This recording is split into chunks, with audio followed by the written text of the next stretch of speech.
I'm at Red Bull Frozen Rush in Maine, and we're going to be checking out the engineering behind these epic off-road vehicles.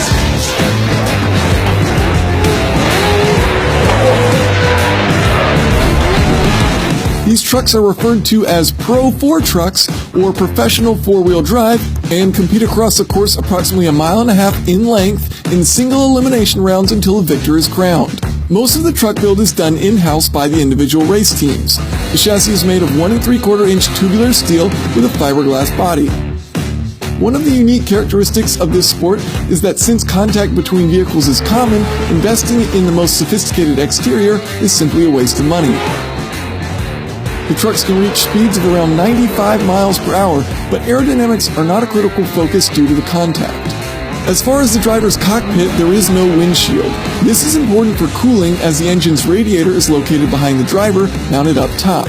This keeps the radiator in a location which isn't prone to damage and gives it clean airflow with minimal debris. Other coolers, such as for the transfer case or transmission, are mounted lower to help keep the center of gravity low. Moving on to the engine, teams are running engines of about 400 to 440 cubic inches. These are naturally aspirated V8 engines producing about 900 horsepower and around 800 pound-feet of torque. Carbureted engines are the most common, though fuel injection will eventually be more prevalent. The fuel used is VP racing fuel with an octane rating of about 116. While there aren't restrictions in place regarding horsepower levels, the trucks must weigh 10 pounds for every cubic inch of the motor. So a 400 cubic inch engine must be paired with a truck weighing at minimum 4,000 pounds. And all trucks have to weigh at least 3,850 pounds. This tends to lead to two different strategies used by teams. Lighter, more agile trucks with slightly less power, or powerful trucks with extra heft. Remember though, since contact is often, it's not necessarily in your best interest to be in a super light truck. From the engine, we head to the transmission, where most teams choose to employ a 3-speed automatic. Power is split through a transfer case between the front and rear. This often allows for the ability to send more torque to the rear in order to improve cornering and help the vehicle rotate. Up front, regulations are fairly open, allowing for a variety of limited slip differential options.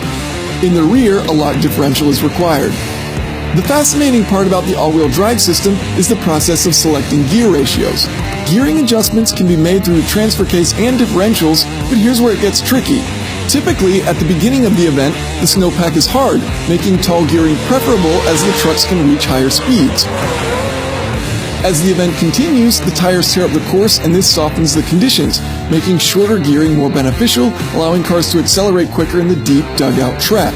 The catch is, there really isn't time to make gearing adjustments throughout the event, so teams need to choose their gearing strategy from the beginning, knowing that they'll be compromising their vehicle in some way, either at the beginning or at the end of the event, depending on how far they think their team will make it in the elimination rounds.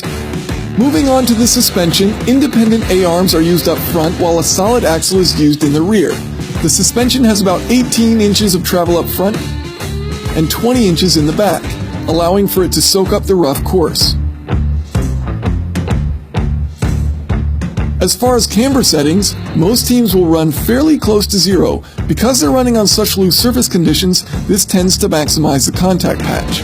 Speaking of the contact patch, the tires used are one of the most unique aspects of the trucks, as they're designed specifically for the sport. These are 35-inch BF Goodrich TAFR2s, the FR standing for Frozen Rush. Every tire has 700 studs, and since all teams run the same tread, the playing field is kept level as far as traction is concerned. The tires are matched with 17-inch wheels, covering up the disc brakes at all four corners.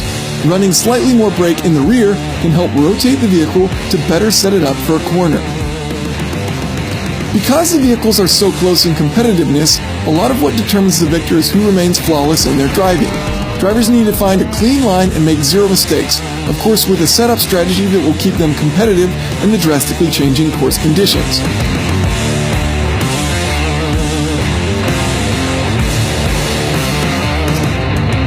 Of course, a huge thank you to Red Bull for having me out to the event, and congratulations to Bryce Menzies on the win. Thank you guys for watching. Feel free to leave your questions and comments below.